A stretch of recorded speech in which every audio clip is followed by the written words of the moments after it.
Berita firman Tuhan hari ini adalah tunduk dalam pimpinan Roh Kudus. Jikalau kita hidup oleh Roh, baiklah hidup kita juga dipimpin oleh Roh.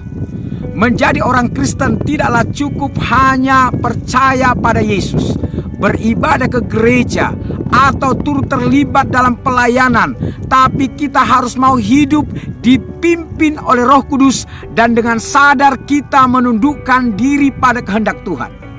Bagaimana kita tahu bahwa kita sedang dipimpin oleh Roh Kudus? Yaitu ketika kita memulai hari dengan doa dan menerapkan firman Tuhan dalam hidup sehari-hari. Sebab salah satu pekerjaan Roh Kudus adalah mengajarkan segala sesuatu kepada kita dan mengingatkan kita kepada semua yang telah dikatakan Yesus kepada kita.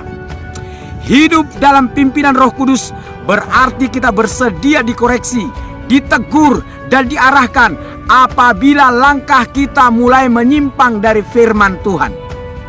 Setiap orang pasti punya kelemahan, tapi ketika kita memberi diri untuk dipimpin oleh Roh Kudus, maka kita akan berkarya dan memberi kekuatan untuk menghadapi segala sesuatu. Ada saat-saat di mana kita merasa sudah kehilangan akal dalam menghadapi masalah, bahkan mengalami jalan buntu.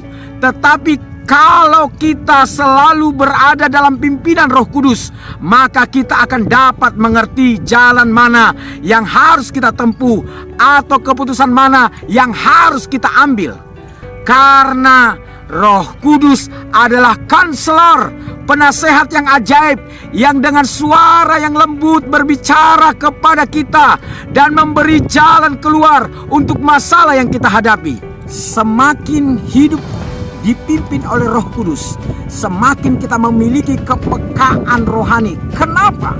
Karena kita memiliki panca indera yang terlatih untuk membedakan mana yang baik daripada yang jahat. Inilah yang membawa pada kedewasaan rohani.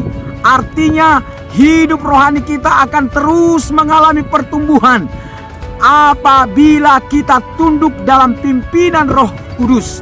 Karena itu, berikanlah keleluasaan gerak kepada Roh Kudus untuk memimpin hidupmu.